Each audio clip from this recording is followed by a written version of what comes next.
Good evening, everyone. I hope you all can hear us and see us fine. Welcome to this episode of Persecution Report. As always, we'd like to wait about 30 seconds and let our viewers join in, and then we'll begin our show. So please hang tight.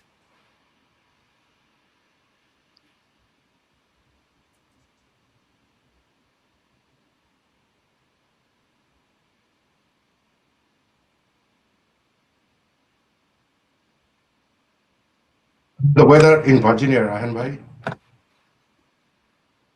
hot. actually rained. As I look outside the window, it looks very wet. It's still raining now. Uh, it looks very much like home. I Home. was I was surprised at the beginning when I saw you. I thought that probably you were in Bangladesh. Inshallah, very soon. Very soon. in December. Inshallah. Inshallah. So excellent. I think we have waited decently for our audiences. So let us begin. So in just a couple of more days, it will be 2 years since our democratically elected Prime Minister Sheikh Hasina's government was overthrown by a terrorist movement in 2024. Two governments have since come to power to rule Bangladesh, to hopefully to govern Bangladesh since then. First, as you all remember, it was the Jamaat Yunus regime, and then followed by the Jamaat BNP regime under a convicted criminal Tariq Rahman. Tonight, I want to ask the question that nobody who is currently in power once asked. So what is that question? So the question is, for the ordinary people, has anything actually changed? We all know, we were told about the huge amount of changes that will come from that movement, but we all know what it has resulted to. So tonight will not be about the leadership living in exile. Tonight, it will not be about the leadership who is waiting for their trial at the International Crimes Tribunal, the ICT. Tonight's episode will only be focused on the everyday, the grassroots activists of our country, from Awami League, from Chhatra League, Students League, all relevant. So it's about the ward level organizers, the local teachers, the rickshaw pullers, and people who do not have headlines covering their life and living. So over the next hour, you will hear about thousands who are still jailed without trial, dozens who are dead in custody this year alone, and about something we don't talk often enough: what it actually costs day to day to simply survive as a marked person in this country right now.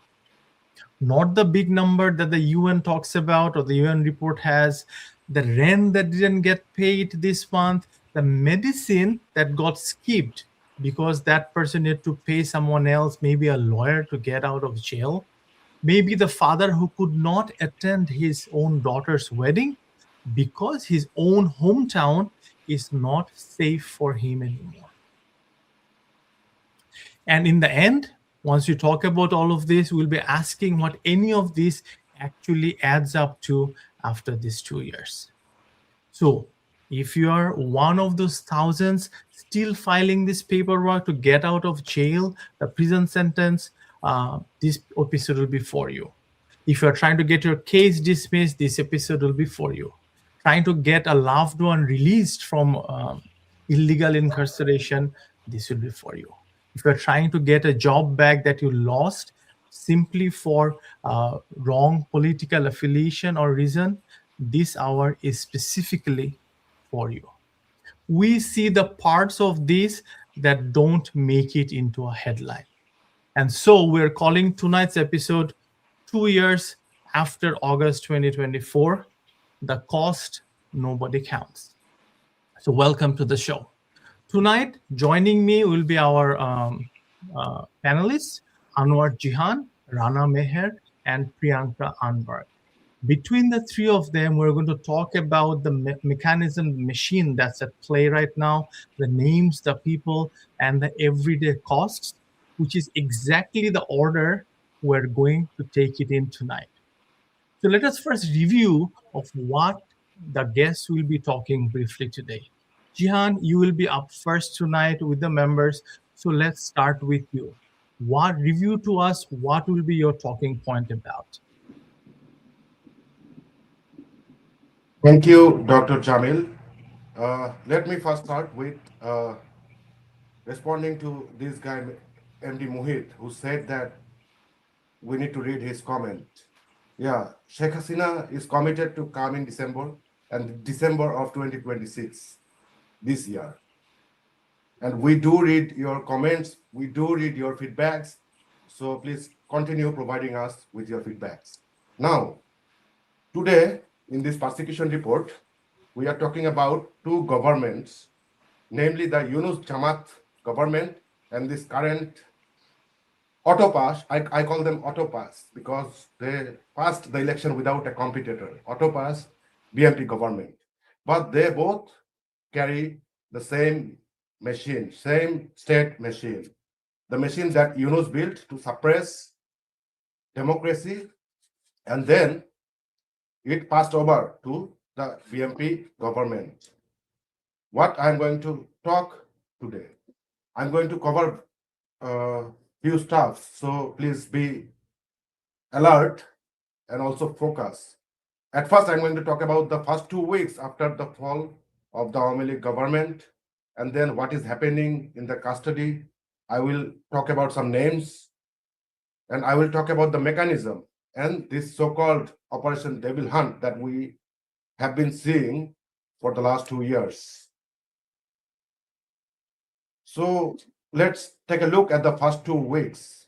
In the first 2 weeks, after the violent fall of the Awami League government, violent fall because it happened not organically, but through a conspiracy. After this violent fall of the Awami League government, in a matter of only 2 weeks, the United Nations Human Rights Commission, in their so-called fact-finding report that is marked with irregularities, found that 144 Awami League officials were killed. 144, and it is documented by the United Nations. At the same time, Prothom Alo, a leading newspaper of Bangladesh, put the toll at 87 in the first 2 days. Dr. Jamil, imagine 2 days, 48 hours, 87 lives vanished from this earth. This is what we are dealing with today. And International Crisis Group put that toll at 250. 250 people, mostly Awami League leaders and activists, were killed in 6 days. That was the beginning. That was the beginning of lack of democracy in Bangladesh. 194,000, please concentrate on that number, Dr. Jamil and our audience. 194,000 people were named in murder cases that has no credibility whatsoever. 194,000 people in a matter of 25 days. 194, that number means for a country like Bangladesh that has 170 million people as its population, it means 1 in approximately 900 people. That means 1 in every 900 people were named in fake murder charges, Dr. Jamil. This is where we are at today. This is the unlawful abuse of the judiciary in Bangladesh. You just slap murder charges against anybody's name without any due process, without any evidence, without anything. And then we can look at the custodial deaths. Because custodial deaths and extrajudicial killings and enforced disappearances are what we have been hearing for the last 17 years when Awami League government was in power. But after Awami League government was ousted, we have seen all these people that were claiming that they were either dead or were enforcedly, like, were faced with enforced disappearances, were exactly like a well-fed cow. Just look at this Rajakar's son, Humman Kadir, or the Salahuddin Kadir's son. He looks like a well-fed cow. He was not in any jail. He was not in any enforced disappearance list. Human Rights Support Society, in the first quarter of 2026, alone, found 39 deaths in custody, Dr. Jamil. And nobody talks about these 39 people, 39 families. I know Shalish Kendro put that toll in 61. So 61 people, according to I know Shalish Kendro, died in 6 months nationwide. This is where we are at today. And these numbers probably not always mean something. So it is important to put name behind those numbers. Let us not forget Ramesh Chandra Sen, an 85-year-old senior leader, a senior minister. He was imprisoned for nothing and then was killed. His family alleges neglect.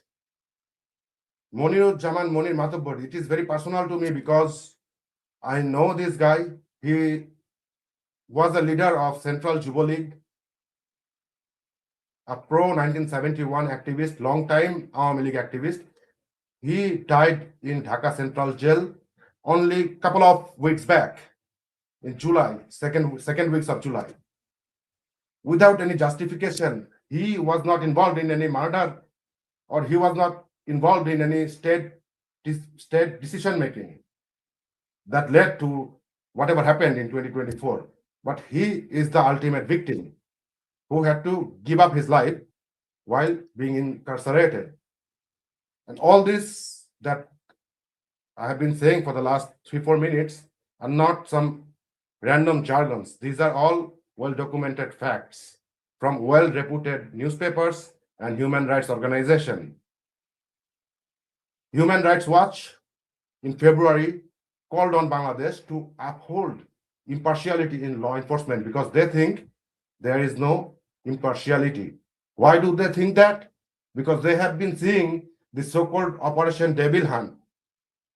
In the name of this so-called Operation Devil Hunt, 2 governments have been wreaking havoc across the whole country, suppressing millions in the process.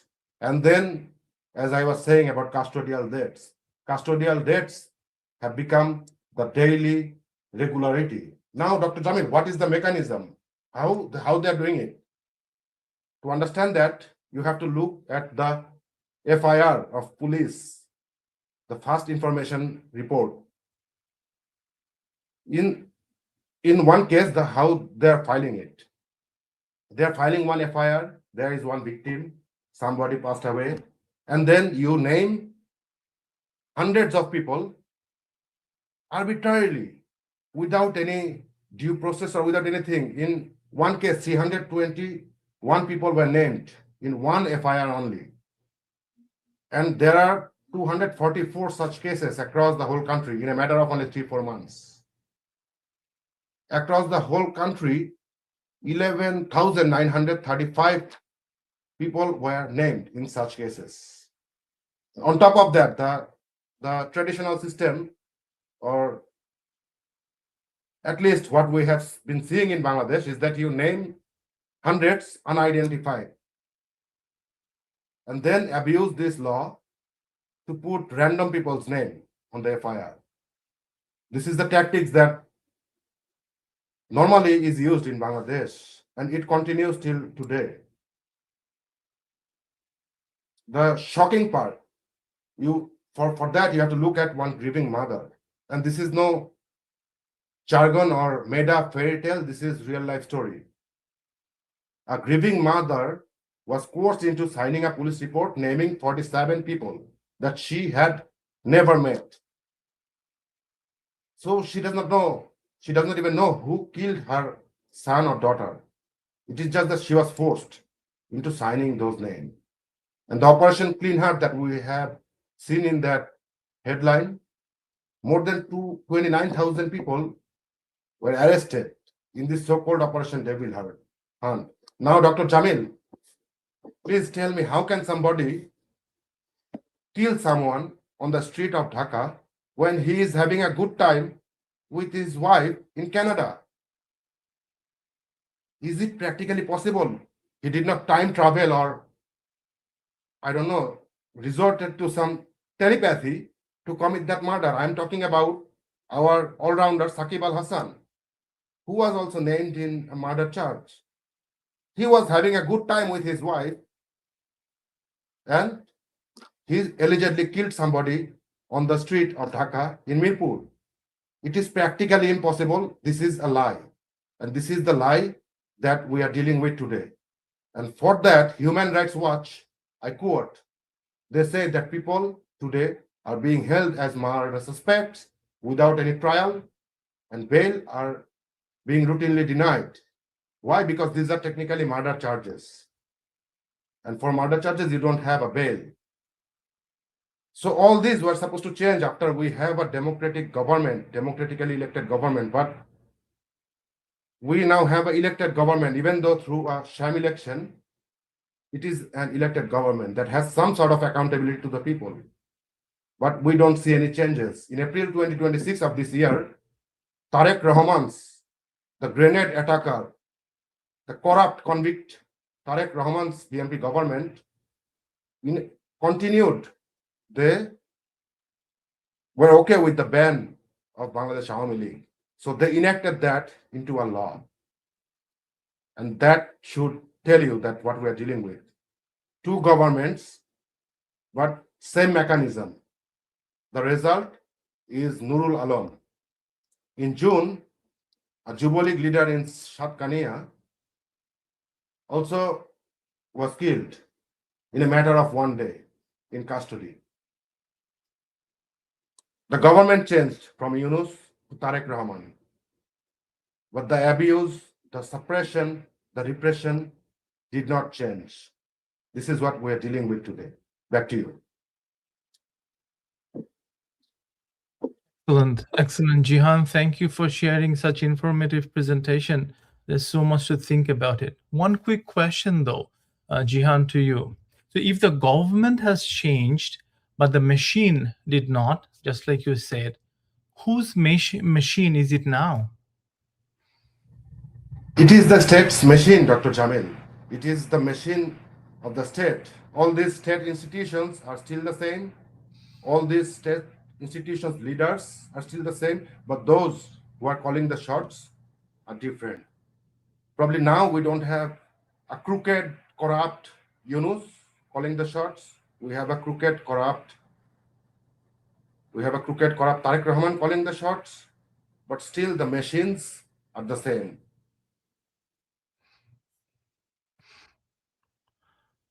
That is indeed a fair distinction, and so and it's of course definitely complicated as well.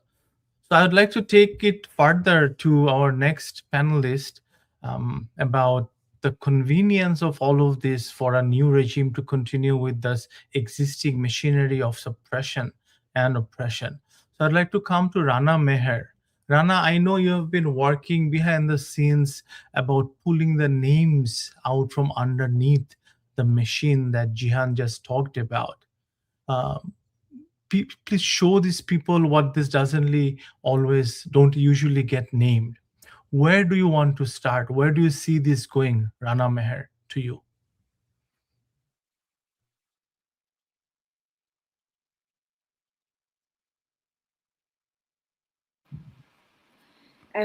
Thank you, Jamil Bhai. I still find it difficult to grasp. Jihan, did you say 194,000 and that time Yes. what, 3 weeks? Yes. I don't know if it's possible by any means in any civilized country, but here we are. And can I also point out the name Devil Hunt? That should not be a name to tag any political party. We cannot name a formal government project or plan to catch someone and calling them devil.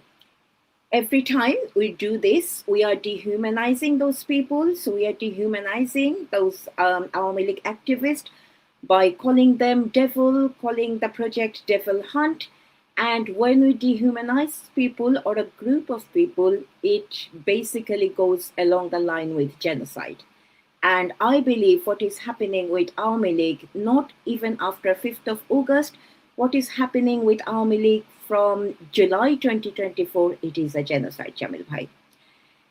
As you said, to mention some name, can I start with the one Awami League activist, the Chhatri League activist, who was hacked to death in the mid of July. His name was Shobuj Ali. And that time Awami League was in power, but the people who are in power now, those people basically killed that young Chhatri League leader in Dhaka. And around that same time, we have also seen, I'm so sorry I do not have their name, we have also witnessed another horrific incident that happened in Chittagong when we have seen some Chhatri League activists, they were thrown from the roof as well. So that genocide that we are talking about, that happening with Awami League, it started before 5th of August. And after 5th of August, whatever happened till today with Awami League, the number Jihan is given, the people that we are seeing behind those numbers, it is simply a genocide. And I'm so sorry for coining this term over and over again. There are some names, and sorry, I have to follow this name from my note there because it's just so many. It is just so many to talk to. Let me start with someone who is a 50 years old Awami League worker. His name is Naharul Islam.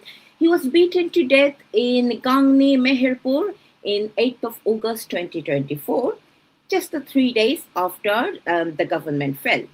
Another person, he was a Juba League leader. His name is Monirul Islam Shaheen. He was beaten to death in Potuakhali.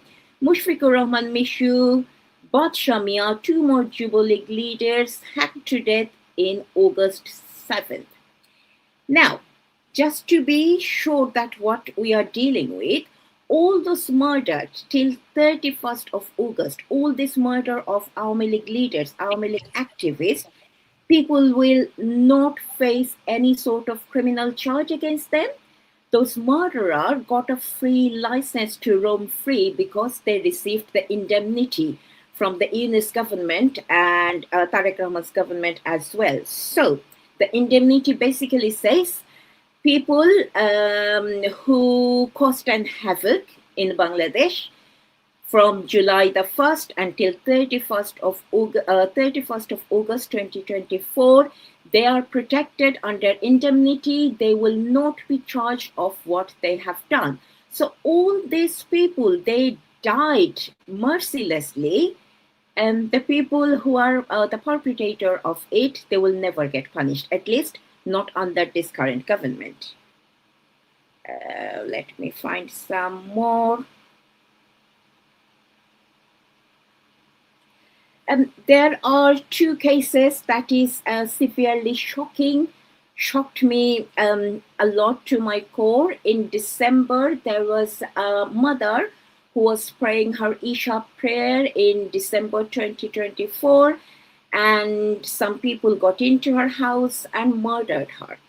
She had nothing to do with politics, but her family did.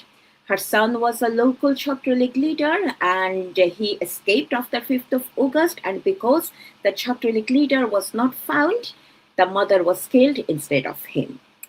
And another one, this is not about 2024, it is about 25th. In 25th, in the summer, we came with another shocking truth.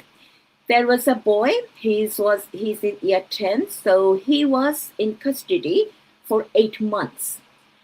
He's from Noakhali, and his crime was his father was an Awami League activist, and the shocking and surprising fact is the father died 5 years ago, but the son, who is like 15 years old, who is just a teen, he was behind the bar for 8 months, and he was not a part of any kind of political organization, but his fault was his father was part of a very important part of Awami League. So this is 8.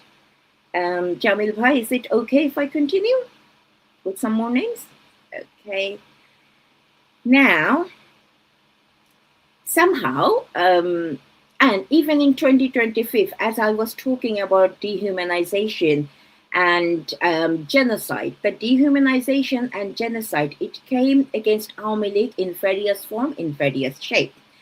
In 2025, I think sometime in summer, in Chittagong, there was a widely leaflet circulated by local police saying people, the landlord, they're not allowed to rent their house to any Awami League activist. If they do it and that Awami League activist is found, the landlord will be pressed charge as well. So this is another form of dehumanization is taking place. And we all know that what happened in Gopalganj in the mid of July, when many people were killed, many people are taken to custody, and we still do not know what happened to them. So this is 2025. If we come to 2026, and unfortunately, some of us, not me, thankfully, some of us, we thought because of the new government, it will change, the situation will be a bit better for Awami League, but it's not. As Jihan was talking about machinery, it's only the machine operator was changed, the machinery is still working the same. 13th March, someone, an Awami League leader, Shahnur Alam Shanto, he died in Bogura jail, and till March 2026, 6 Awami League leaders died in exact custody. And every time the jailer, the police super, they claim they all died of heart attacks. So I don't know what kind of heart attack machinery they're running in Bogura prison, that 6 of the Awami League leaders, they died in the same prison. And then also in March, when Tariq Rahman took the power, Bangladesh was under some deep, dark moment.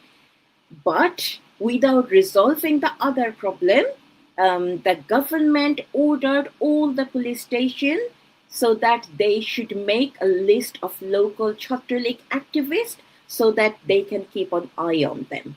So the government was very clear about their priorities since beginning. They want to just hack the Awami League leaders or Chhatralik or Jubilee. That was their priority, not economics, not what is happening with women, not what is happening with the Hindu community. Their target was chasing Awami League and Chhatralik. As a result, April 2026, I'm not talking about death in custody or death outside only. There was a case against a veteran Awami League leader and former minister Tofail Ahmed. And we all know Tofail Ahmed died a couple of months later. Tofail Ahmed was very, very, very sick, hospitalized. But the government did not hesitate to do an arrest warrant, to issue an arrest warrant against him. Then, if we come to June 2026, a former Rangpur councillor named Akhtarujaman Bhutto was arrested over a 2024 case. So BNP was basically following what Yunus regime done for 24-25, and then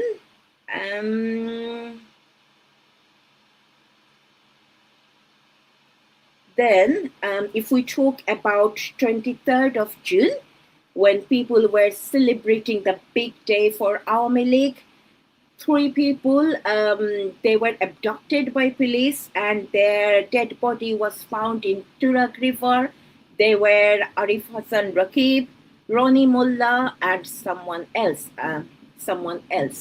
So the reason I am going outside of prison as well, chasing Awami League, killing those people, committing a full-scale genocide. It is happening inside the prison, outside of prison as well.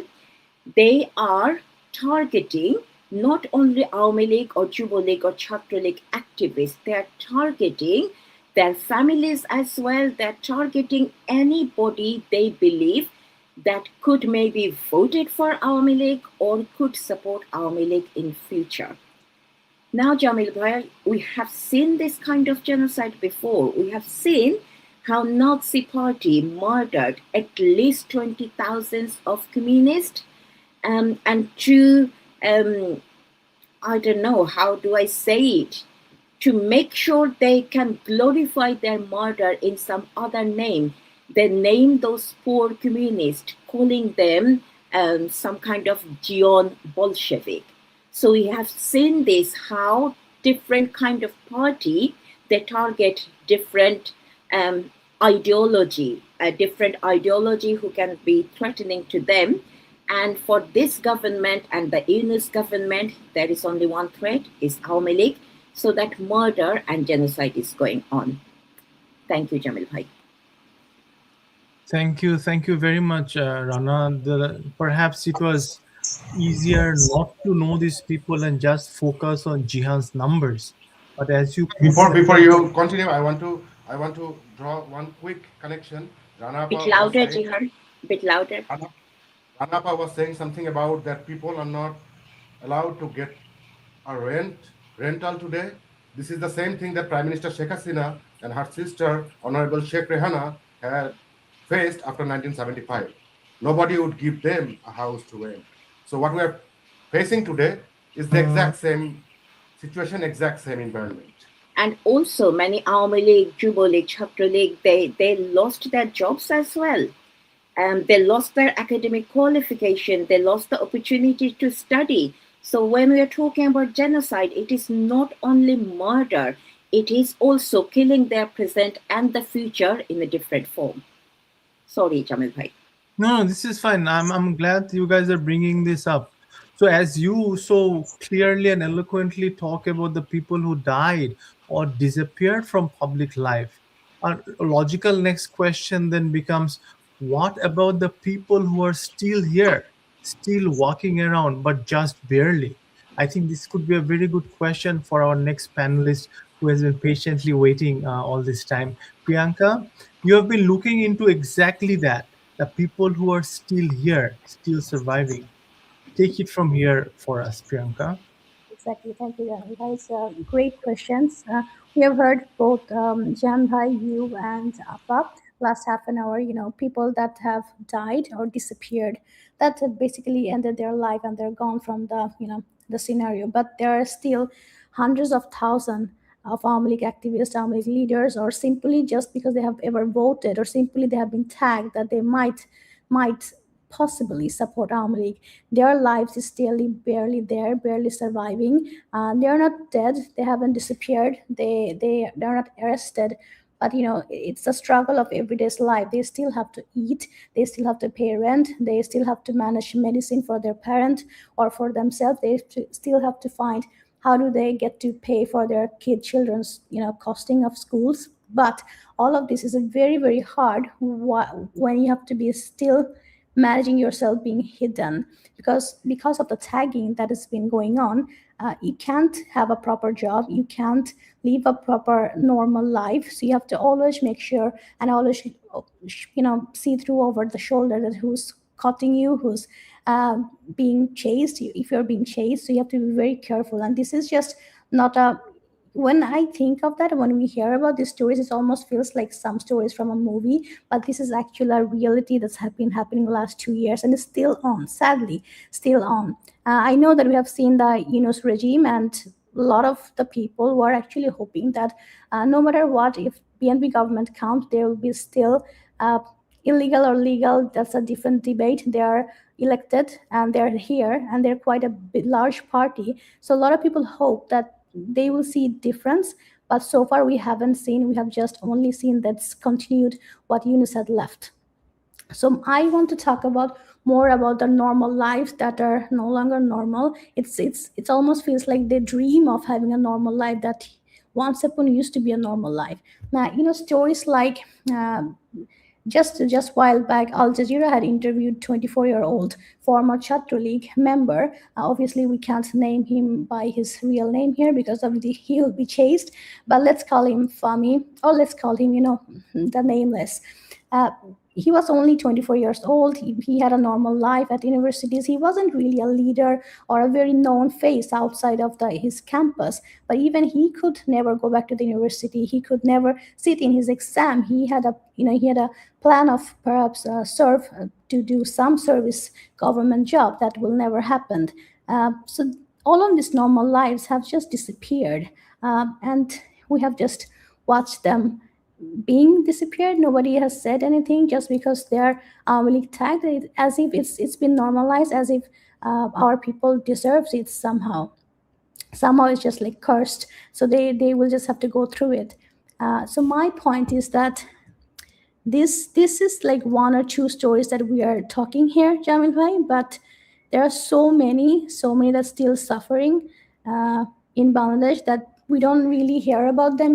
We don't get to see them in a like UN report. We don't get to see them in a big headshot title in a big newspaper or on the news channels. But there are still thousands of them are suffering today. So my hope that all of this would end. It has to end because this is a nightmare for a lot of our lives that nobody seems to much care at this point, or they don't dare to even speak up what is happening. Jamil Bhai, back to you.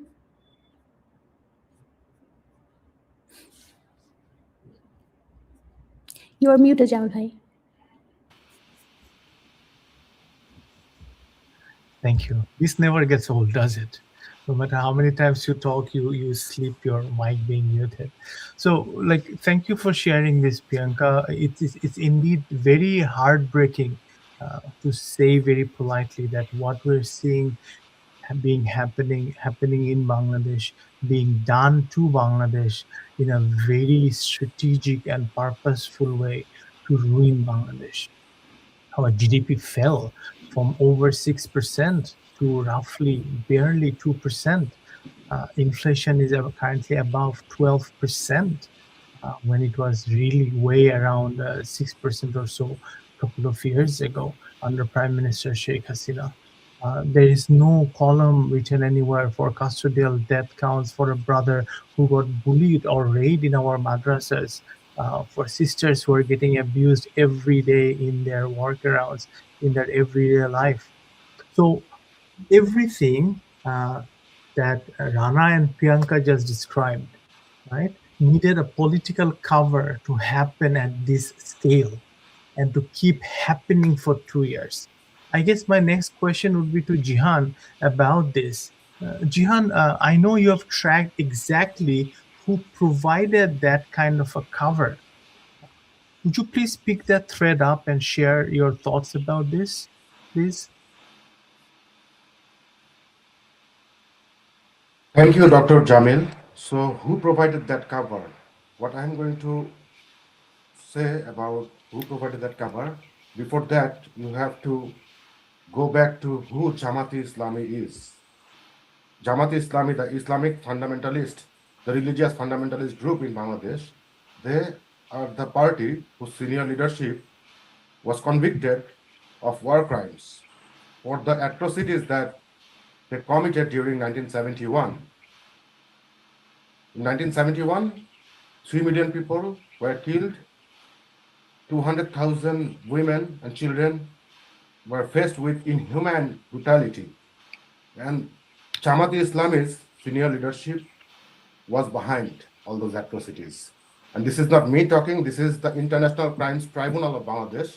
After years of investigation and due process, have found them responsible for these killings and atrocities. Their senior leadership, namely, for example, Motiur Rahman Nijami, Abdul Qadir Molla, they were convicted and executed for their role in crimes against humanity. So this is the same party, this is the same conspiracy. And then there is international forces that were in cahoot with them. All of their grudge was against Bangladesh being a self-reliant, self-independent country. They don't like Bangladesh being self-independent because they don't believe in the identity, the very existence of Bangladesh. And then came the February election, where 60% of the population were banned from even participating, right? And that brought the BNP government into power, the cousin of Jamaat. Now they are political rival, but they are not at the same time. How? Because both of them in cahoot have stayed the ban on Awami League that was placed by the Yunus government.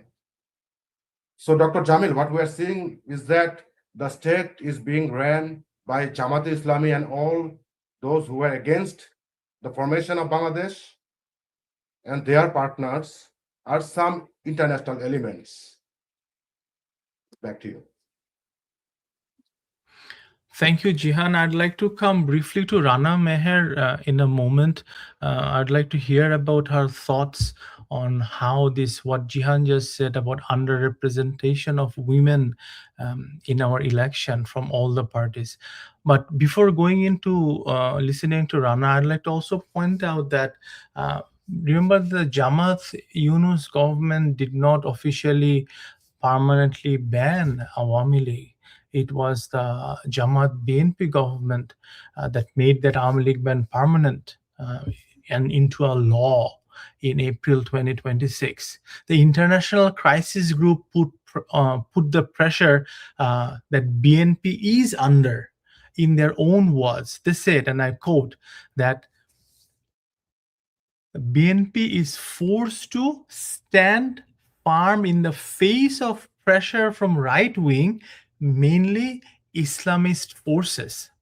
Hefazat-e-Islam in particular has kept pushing on education policy and women's rights abolishment pretty much since the transition. And of course, Jihan touched upon how we are very much underrepresented in our election with the female candidates, women candidates. So a bit briefly, Rana, if you could share your thoughts about this, please.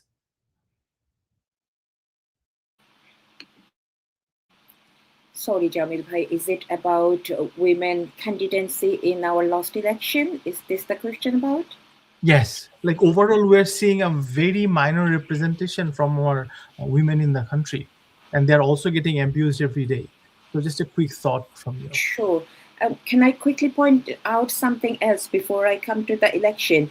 Jihan was talking about our ICT that used to be our pride once, because as Jihan said, we followed all our due process to make sure the perpetrator, the Jamaat-e-Islami and the Chhatra Sangh that time, they face what they deserve after what they did in 1971. But if we see about the recent statement from Human Rights Watch and how they criticize the international crime tribunals now and what BNP Jamaat government and the Yunus government, how they completely ruined the reputation of our international crime tribunals. So thank you for Jihan for pointing out this. And also, can I quickly also say, the way Awami League was prohibited from participating in the election, it did not follow any sort of process at all. Forget about due process. It did not follow any sort of process at all. It was just kind of like a day of decision without following any kind of law or any kind of order. And Awami League was not given any chance to say their side of story. So that was a completely flawed decision from both of the government. And about the women participation in this election, I cannot remember correctly the number of women that participated in this election, but as much as I can remember, it was somewhere between 85 to 90, maybe 87 altogether, where the male representation were way more. And if we can think about the reason why it's like that, the simple reason I can think of that Awami League did not participate in this election. Awami League is the only party in Bangladesh since 1971 or before 1971. This is the only party in Bangladesh that ensured that women participates in politics in every way. So when Awami League was not in that election, of course, the other party, Jamaat Shibir, they do not even believe in women leaders. So of course, they did not nominate any kind of women candidate. BNP, it only nominated some. NCP, who is basically the youth gang of Jamaat Shibir, they nominated as few as possible. So yes, only very few candidacy because Awami League is not there. And the women of Bangladesh, if you're seeing this program, whatever mistake took place in July 2024, we still have time to fight this back. Thank you, Javed Bhai. Excellent. What baffles me, and I'm going to come to Ms. Anberg after this, what baffles me the most is BNP did not need the Jamaat to keep doing Jamaat's working, right? The instinct was never really about the alliance. It was about who benefits from the fear either way. So BNP could have formed the government on its own, but it took Jamaat along with it, I guess, to keep the fear alive. But what segues wonderfully into what Ms. Meher was saying about women and representation and what Jihan was portraying about all these cases filed against people is another example about where there was not a case filed behind that person at all. And Priyanka, I know you have been very passionate about this topic and following it well. Would you please take us about this specific case where the case was not filed at all, but the person is still being tormented and haunted online? Correct. So I was going to actually, I was very passionate. I know I talked to you about Jamal, but I would like to talk about Beauty Ranipal, her topic. And I know many people has already seen what has happened to her and why she got viral for a very, it could have been a very beautiful reason, but actually started with a very wrong reason. So it is a, she's just like a normal woman, has a job. She's a school teacher, actually head teacher, and she, outside of her work, she recorded a video, reels, with a beautiful song, wear a blue shari, and she just, made a small video and posted. And that video got a huge hit by the wrong side of the people, by the Jamati people, NCB people, basically the Shibir and all the mobs that we have online and offline. They made a huge attack on her just because of her doing that. They called her vulgar, and it's not it's not safe. She is not safe for the kids. Why would she be doing that? Why is it allowed? In fact, a lot of the people actually said, why is she even being allowed to wear a shari, where shari is very national clothing for Bengali women of us. It's not unusual that she might be wearing that. So it was a massive backlash. Actually, people wanted to file case against her and a lot of people claimed that she should be fired immediately. But what happened there was quite a change that we have seen afterwards, that within 2 days, we have actually seen a massive protest of videos that a lot of the teachers, thousands of the teachers, thousands of the online, celebrities, online, normal people like us, and a lot of the people actually came in support of her, that why shouldn't she be allowed to do that? A lot of us has a job, different job, but what we do in our job hours, of course, we have to follow the regulations and rules of the wherever that we are working. But outside of that, we have our personal life, and we're allowed to be living a normal life, doing what we like to do in our private time. So it shouldn't be none of anyone's business. And she wasn't breaking any rules. She was just living her life as a woman, as we do. So saying that, people that had actually claimed that she should be fired and should be a case, and she shouldn't even be wearing a shari, can you imagine that the education minister actually had to intervene that, and he had to actually formally announce that no, she should be allowed wearing shari, and that actually for him to say she didn't make a crime. And I think it's all right that she's singing. Just imagine where in Bangladesh we are, that the educational minister have to actually state the fact that is so obvious. The fact that somebody have to clarify, it's so scary. Where have we gone down to? It feels like it's not a Bangladesh anymore. We are talking about like Syria, Libya, Iran, Afghanistan, like some countries that it could be a normalized scenario, but not for Bangladesh. This is a complete bizarre scenario that we have been seeing. So I'm disheartened, I'm mortified, I'm actually scared for a woman that where are we going?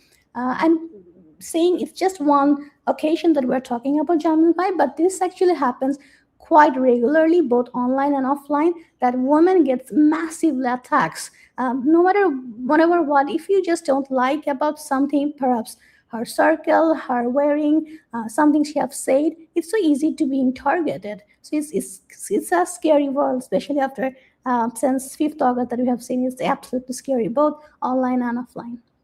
Jamil Bhai, back to you. Thank you, Priyanka. This is indeed something both heartwarming and heart-wrenching at the same time, what Miss Beauty Rani Pal has been going through. But again, like you pointed out, if we zoom out a little, we need to realize and remember that these kind of incidents against our religious minorities in Bangladesh is not isolated. The Hindu, Buddhist, Christian Unity Council documented over 2,400 incidents of violence against minorities in the last 2 years alone. A separate rights body documented over 500 incidents in the first 4 months of 2026, which include 100 plus murders or mysterious deaths and 95 attacks on temple just the first 4 months of 2026. We have read about Dipu Chandra Das, we have wrote about Khokon Chandra Das, we read about a journalist named Rana Pratap Boiragi. These are all just but a few names in this list of horrendous murders and crimes. Every name that Rana read out earlier tonight adds more to what we have been seeing. And one of the biggest news outlets in Bangladesh that is very much pro-Jamati, if I may say, Prothom Alo. Prothom Alo itself examined 46 lynching incidents, 67 deaths, and found more than 9,000 people named as accused just this year alone. And do you know how many of those has been arrested? Just 1.3%. 1.3% of all of these have been arrested, and we do not know the updates on them if they were even released or not. So Beauty Rani Pal's story is not alone, it's not a single one. But that leads us to another issue about solidarity. Priyanka, you talked about Beauty Rani Pal all this time. My question to you is this: is the lesson here that solidarity actually works, or that is the only thing left for us to do? And I'd like to hear Rana's and Jihan's point on that as well. But Priyanka, first to you. Yeah, thank you, Angad. For me, in my opinion, I believe in this case, it did work. I mean, she's not being arrested. In fact, she's actually pushing for something called Teacher Protection Acts. It's something law which we never really had in past. So if she's pushing for it, I would really hope that it goes by and that all the teachers and women get some form of protections through that. But again, it's a one scenario that got a complete massive hit, massive viral. So people put a notice on it that education minister had to intervene, but it's not all the cases that we will be seeing the same repeating happening. So my hope would be that it wouldn't need a viral video. It wouldn't need so much headlines, so much solidarity, because not all the stories get that much attention every time. We are in 2026. The fact that we are even talking about that if a woman should be wearing a sari or not, or if she is allowed to make a video in her spare time, if she should be allowed, and who are the people deciding? Men. I'm not a man hater by any means, but it's almost looks to be that after 5th August, it has been more of a man's wonderland in Bangladesh than women. Women are not being represented. We're not seeing any leadership by women at all. It's very, very few. And like Ranapa was actually saying, what we have seen, the July attack and 5th August happened, I think many people now regrets what they have been involved, what they have supported, intentionally or unintentionally, and what we have gotten our country into a massive mess. And this mess culture is completely destroyed. It's not going to come back. Jamil Bhai, I wouldn't really say, okay, if Awami government comes back, our leader comes back, overnight it will change, because both Yunus, NCP, Jamaat, and BNP has completely ruined our culture. It will take years after years to actually work through that. And that culture is completely gone, what we are used to remembering. And another thing I would like to add, slightly different topic that I was going for, but right now it's not BNP, and BNP is a government and they have oppositions. It's only one, BNP and CP Jama. They're all running the government together, and their only one and only goal is to be anti-Awami League. That's exactly what they're doing. They're hoping, they're praying to their God or whatever that they believe in, that Awami League should be never returned. They should never come back, because if they do, they will have no seats. They have no mandate. They're just sitting there. They have robbed it. So that is all I'm gonna say. Back to you, Jan Bhai.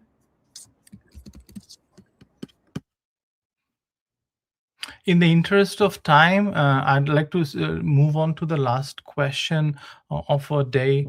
And this question goes to all of you in brief turns. I'd like to start with Jihan. Jihan, my question to all of you, I'll first go to Jihan, then Rana Meher, and end with Priyanka, is that what would you say, and please be brief about it, what would you say to the grassroots activists who are fighting on multiple levels every day today? Jihan? To the grassroots activists, I'd like to say that I feel for you. I would probably not understand 1000% of your pain exactly as it is, because I'm not wearing your shoes. But you are the life, you are the power, and you are the strength of Bangladesh Awami League. So keep doing what you are doing. Keep holding the pattern, and our leader Sheikh Hasina will return, and we will overcome the darkness. We feel you. We are with you. Thank you, Jihan. Rana, please.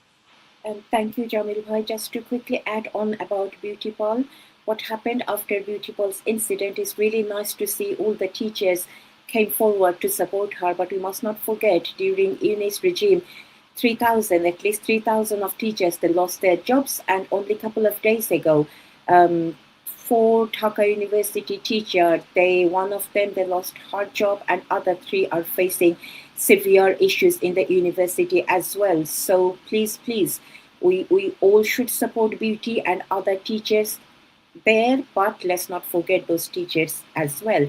And about our grassroots activists, I have nothing to say to them apart from thank you from bottom of my heart. I have nothing to say, I have nothing to suggest. They are doing everything right. They are doing more than right.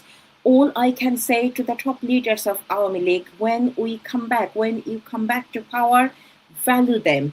Make sure Awami League becomes the party again of mass people, and Awami League must not be surrendered to some very top rich officials. Thank you very much. Jihan? Sorry, I have Priyanka. only Right, Priyanka? Yes. I would say a bit of what Janbhai said. It's very, very hard to even imagine what they're going through, because we are not there. It's very easy for us to give a comments. We are very privileged. We are safe. We are honestly very privileged. We will never feel what they're going through. All I can say is that what you are doing is like incredibly powerful. You were and you are and you will always be the pillar of Awami League, which is actually Awami League stands on. And I have trust on our Netri. She has said multiple times, when she's returned, she will make sure that our activists and grassroots colleagues and friends, they will get to lead. They will be bring in the front of line. I truly believe she will do that. And last thing I want to say, please stay united. and know that we are there for you, and we are there for you. We feel your pain. Thank you, all of you. And I'd like to echo with what my panelists have so wisely said. We are very, very proud of you, all in Bangladesh who are trying to keep up the good fight.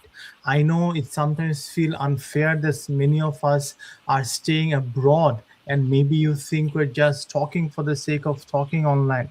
But know that everyone is trying as much as they can from their own position. I live abroad, but my entire family is in Bangladesh. Do I not have to think about that? I am afraid of what might happen to my family, just like all of you. But we're all trying. Please try with whatever you can. You can write a poem, write a poem. You can sing a song, sing a song. You can give a speech, give a speech. You can make a joke about it, draw a cartoon. Please do. Every single bit matters. So I'd like to thank all of our participants today, the panelists Anwar Jihan, Rana Meher, and Priyanka Anbar. It's always wonderful to listen to you guys. 2 years on, the cost is still being counted by the people paying it, not the people who owe it. I know it has been a heavy hour. It takes a lot of toll on our psychologically, mentally, listening, talking about all of this. So we do not take this lightly. Hopefully, we'll be back again next week, same time, with new headlines, new topics, something that's relevant to all of us. Until then, we hope and pray you take care of yourself, you take care of one another, and know that we are constantly praying for you and hoping the best from you. So from myself, Raihan Jamil, and all of us here at the Persecution Report, good night, and we'll see you next time. Joy Bangla. Joy Bangla. Bye.